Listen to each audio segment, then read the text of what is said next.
Le chef du Bloc québécois était de passage à Québec afin de présenter ses candidats pour la prochaine élection fédérale. Il a également profité de l'occasion afin de rencontrer le maire Marchand. Les détails ce soir au bulletin. On vient de l'entendre, le député de Québec, Jean-Yves Duclos, sera exclu du prochain Conseil des ministres.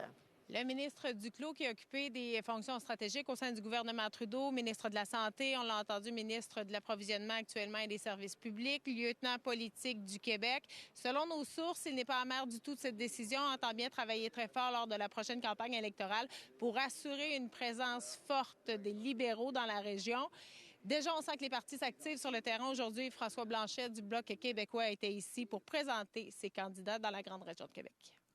Selon le chef du Bloc québécois, le premier ministre ontarien est en bonne position pour imposer son agenda lors de la prochaine campagne. M. Ford a été très intelligent. Il a dit, moi, je m'en vais en élection avant la campagne fédérale.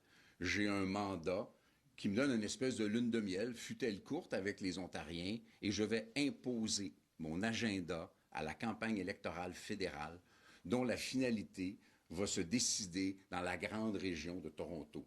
Et comme l'issue d'une éventuelle élection fédérale ce printemps pourrait se jouer dans le Grand Toronto, et François Blanchet affirme que son parti est le seul en lice pour faire valoir les intérêts du Québec face au gouvernement de Donald Trump. Encore davantage si le prochain gouvernement est minoritaire. On s'en va très possiblement, là, plus ça va, plus ça ressemble à ça, vers un gouvernement minoritaire dont la majorité dépendra de l'appui du Bloc québécois. Il lance déjà un message au parti qui remportera la prochaine élection. Si vous êtes prêts à prendre en compte les enjeux québécois, bien, le Bloc québécois sera un partenaire dans cette négociation-là, fera partie de cette unité dont on a besoin face à Donald Trump. Tirer son épingle du jeu en pleine guerre commerciale avec les États-Unis, voilà le défi auquel fera face le Bloc, selon le professeur Philippe Dubois. Dans une élection qui risque fortement d'être monopolisée par un seul enjeu, un enjeu qui parle à tout le monde, un enjeu aussi qui est véritablement national d'un océan à l'autre, bien, probablement que ça va laisser un peu moins de place à l'expression des identités puis des intérêts régionaux. Les candidats bloquistes de la région de Québec ont été annoncés jeudi. Parmi les 7 qui seront sur la ligne de départ, 2 visages connus.